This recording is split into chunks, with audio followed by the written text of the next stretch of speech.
مجھے مارنے کی سازش ہو رہی ہے، مجھے مار دیا جائے گا۔ میں نے کہا چلیا لیڈر وہ نہیں ہوتا جڑا موت کو ڈرے، لیڈر ہوتا جس کو موت ڈرے، جڑا اپنے اس نظریے اور اس استقامت کے نال میدان سے کھڑا ہوئے کہ موت بھی اگو دیکھ کے سامنے ہٹ جائے۔ لیڈر وہ ہوگا، اور یہ ثابت ہے، تاریخ تو بھی ثابت ہے۔ حضرت خالد بن ولید نے کی فرمایا سی لقیت قضا و قضا زحفن، فرمایا یار اس موت ہوتا میں بڑی جگہ تلاش کیتا، اس موت ہوتا میں اس وقت بھی تلاش کیتا جب 60,000 کا لشکر سی تو میں 60 بندے لے کے داخل ہو گیا سی، اس موت ہوتا میں بڑی جگہ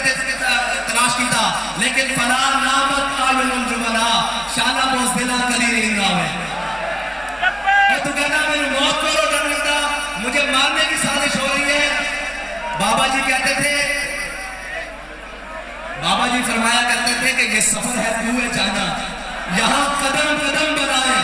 جنہیں وہ زندگی پیاری وہ یہیں سے لوٹ جائیں۔ کتنا ابھی تو آغاز بھی نہیں ہوا۔ یا رسول اللہ لبیک لبیک لبیک یا رسول اللہ لبیک لبیک لبیک یا رسول اللہ لبیک لبیک لبیک یا رسول اللہ لبیک لبیک لبیک یا رسول اللہ لبیک لبیک لبیک یا رسول اللہ لبیک لبیک لبیک یا رسول اللہ لبیک لبیک لبیک یا رسول اللہ لبیک لبیک لبیک یا رسول اللہ لبیک لبیک لبیک یا رسول اللہ لبیک لبیک لبیک یا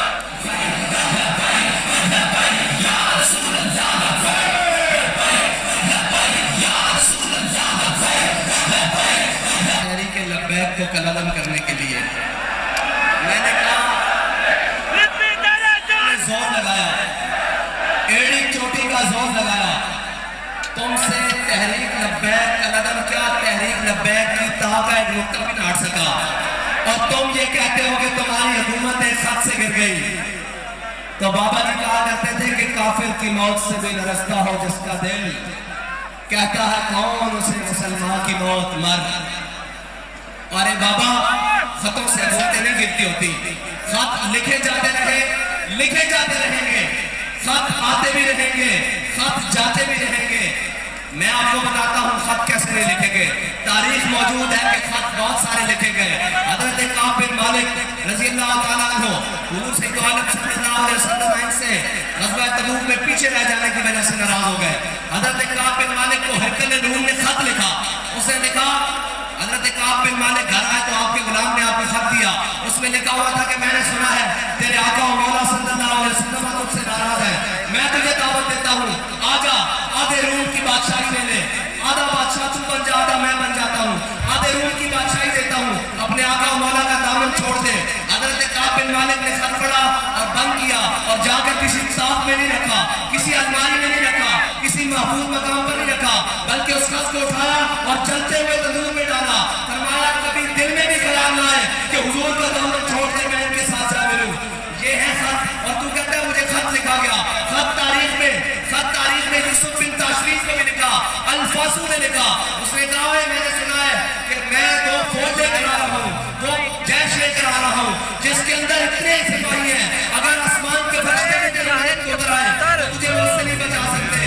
حضرت یوسف بن تاشفین نے اپنے مشیر کو کہا کہ اس کو جواب دو۔ جب وہ جواب دینے کے لیے حضرت یوسف بن تاشفین کے مشیر نے اس کو جواب دیا تو اس کے اندر لکھا کہ جناب ہم بڑے مسلمان ہیں، ہم موت سے نہیں ڈرتے، ہم فلاں۔ تو حضرت یوسف بن تاشفین نے کہا وہ جواب مجھے دکھاؤ، وہ جواب بڑا لمبا چھوڑا تھا۔ حضرت یوسف بن تاشفین نے اپنے مشیر کو بلا کر کہا کہ دشمنوں سے لمبی باتیں نہیں کی جاتی، دشمنوں کو بتانے کی یہ ضرورت نہیں ہوتی کہ میں امریکہ مخالف بیانیہ لے کر کھڑا ہوں،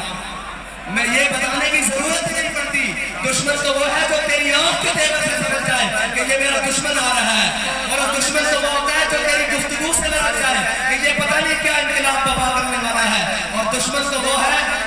کہ جو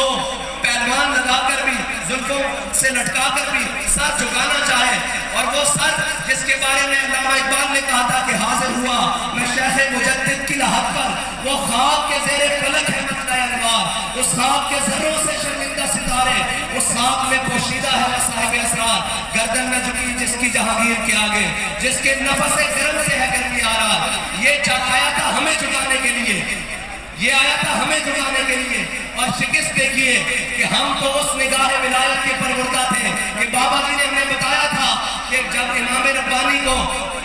جہانگیر نے چاہا کہ ایک دفعہ ان کا سر جھک جائے تو اس نے چھوٹی سی کھڑکی سے آپ کو گزارنے کی کوشش کی، تو آپ جب سامنے کھڑکی کی آئے تو آپ نے پہلے پاؤں داخل کیے۔ تو ہم بھی وہ ہیں جنہوں نے امام ربانی کی سنت کو عمل کرتے ہوئے ان کی سنت پر جب جیل کی کھڑکی سے ہمیں گزارنے کی کوشش کی تو ہم نے بھی پہلے پاؤں داخل کیے، تاکہ کوئی ظالم یہ نہ سمجھے کہ